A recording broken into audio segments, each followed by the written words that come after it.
overwhelming, that I owe so much to the man who destroyed my life. I thought that I would die last night. As I lay in the darkness, swimming in pools of my own blood, I really genuinely did think it was the end. So then he answered my prayer, and came for me, and snatched me from death again.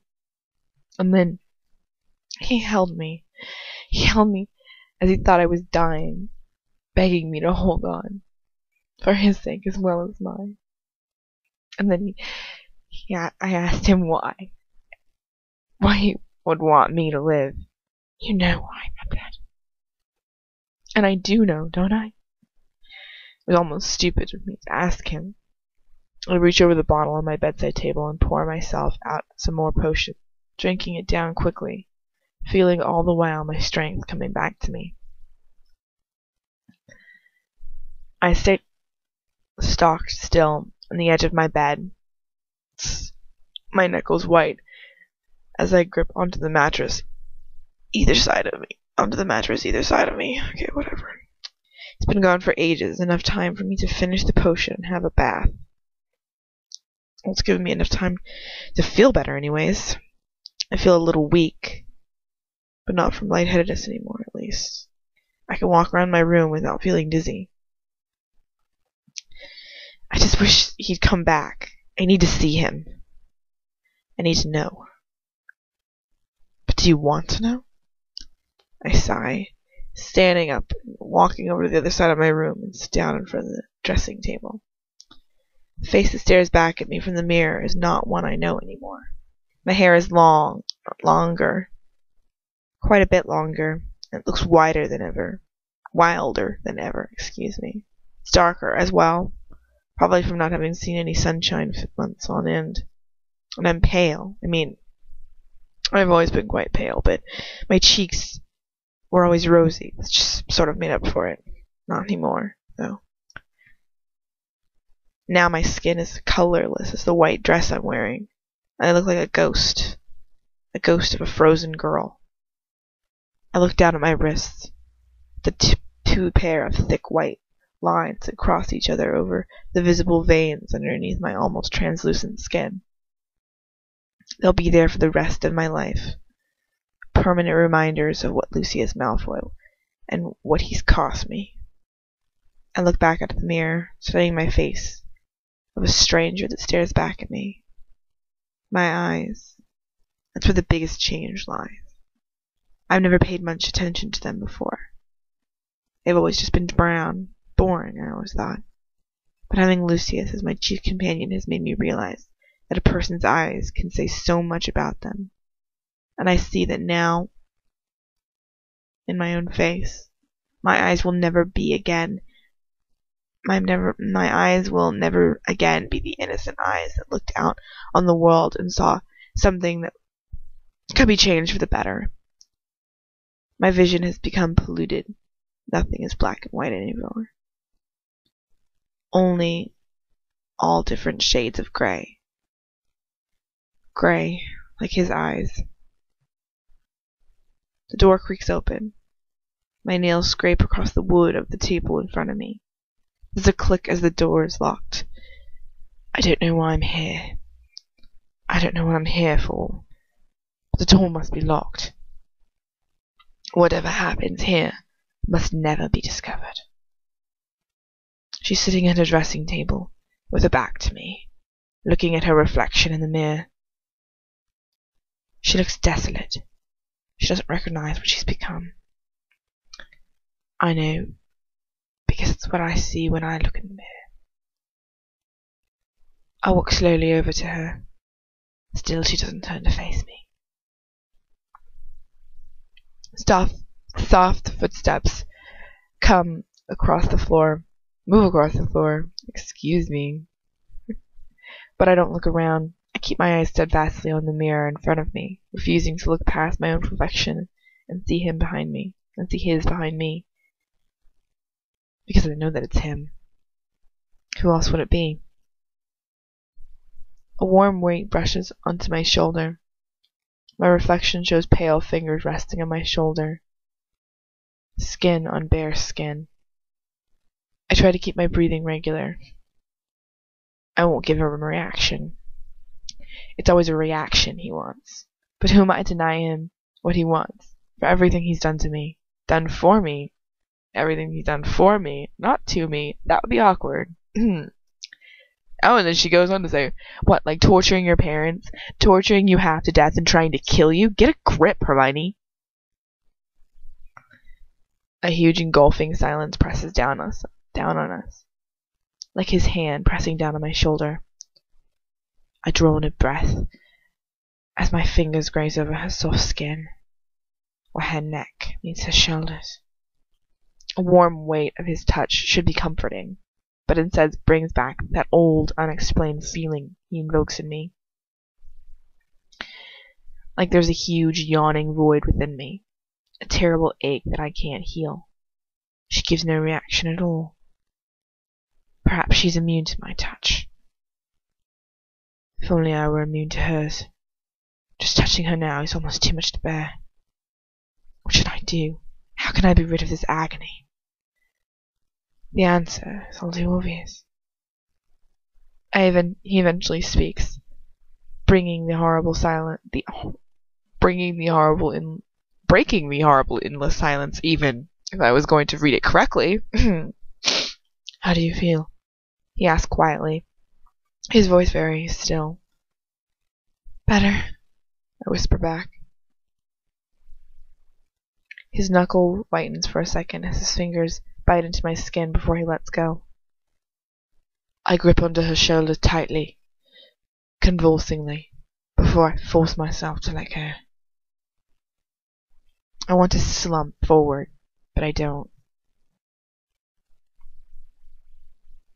I chance to look up, catching a glimpse of his face, somehow paler than usual. I turn quickly, not daring to look into her face. I turn in my chair to face him, clasping my hands in my lap. He stands by the bed, looking down at it, a frown curling into his brow. Here, or in my room? Where shall we go? No. We won't go anywhere. It's not an option. I've got to get a hold of myself. I'm the master of self-control. No one, not even my family, knows the real me. That's how adept I am at self-control. How different can it be? How difficult can it be? I've managed this long. Oh God, what now? He can't possibly have to go at me about the state of my bed. I made it after he left. I stand up of my chair, catching a fold of my gown between my fingers for comfort and strength. What happened to Bellatrix? I asked quietly, trying desperately to get the situation into safer ground. What? Yeah. He looks up at me. She finally stood to turn to face me, that frown not leaving his face. She's safe, he murmurs. Safe? I whisper. Oh my God, stop it. What are you doing? Okay. He nods. I have dealt with her, he says coldly. She will not remember anything about the last 24 hours. She will have no recollection of what she tried to do to you. I sigh in relief. If you've taken away the last 24 hours of her memory, then surely that means she won't remember seeing me outside of Lucius's room. But I'm not safe. I don't think I'll ever be safe again. What about Draco? I ask quietly. I have left him be, he mutters. He's just a boy after all. And I know my own son well enough to grasp that he would never act against anyone without the help of others. But just in case, I have informed him that should he ever trouble you again, or should he choose to remind his aunt of her behavior, then he shall forfeit his position as my son. The cold look on his face freezes my blood. She frowns, her mouth falling open for some reason. "But he is your son," I whisper. His eyes are like frozen grey pools.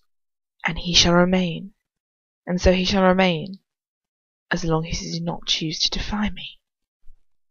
I think of Draco, how proudly he's always spoken of his father, and how he spent his entire life trying to emulate him, to make him proud, and yet it's never been enough. I feel an unwilling twinge of pity for Draco then.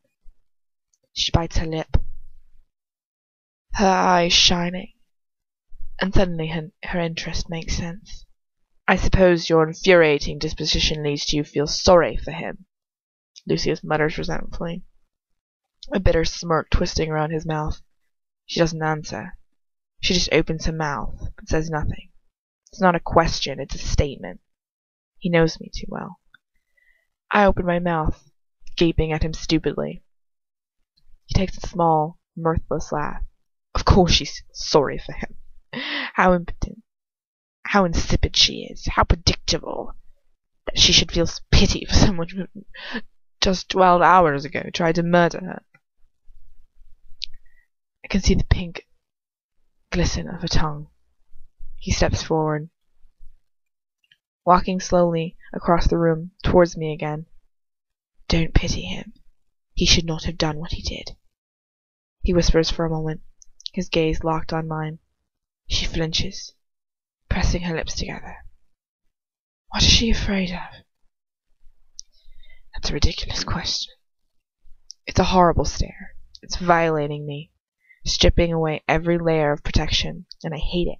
I hate it. I hate it. I hate when she repeats stuff. It's so awkward to read. He begins to walk towards me again, but then... "It is you that's caused all of this," he murmurs, a dangerous light flickering in his eyes. "Draco never disobeyed me before you came into the equation." "I never..." He stopped as he reaches me, his words trailing off into nothing. Her breathing stops as I reach her, but whether from fear or otherwise, I do not know. He's too close, pulling the air tight around me, robbing me of oxygen, stopping me from thinking or breathing. He reaches up, brushing a stray lock of hair behind his ear. I have to force myself not to shiver. Her eyes widen, her dark, wild, beautiful eyes. She's not beautiful, though. Oh, her eyes are startling, there's no doubt about that. But apart from that, she's perfectly ordinary, not ugly, but certainly not beautiful, not like Narcissa or Bellatrix. So why do I lay awake at night, yearning to touch her? "You have the strangest effect on people, my blood," he whispers. "What is it about you, I wonder?" I brush my hand onto her cheek, feeling the soft warmth underneath my fingers as her head tilts back languishingly, her eyes almost closing at the contact. My lungs crush in on themselves as his fingers lace behind my back into my hair, his palm warm against my cheek. I lean my head back. I can't help it. His eyes flicker slightly, before they lock onto his again. His stare is terrifyingly intense. She wants this, I know it. I've known for weeks that she wants me too, even if the thought terrifies her. We're far too close, our bodies are almost touching. Almost. Not quite. If I moved forward just an inch, I could kiss her. I could feel her. No, this has to stop. How can I live with myself if I gave in? His breathing is too heavy.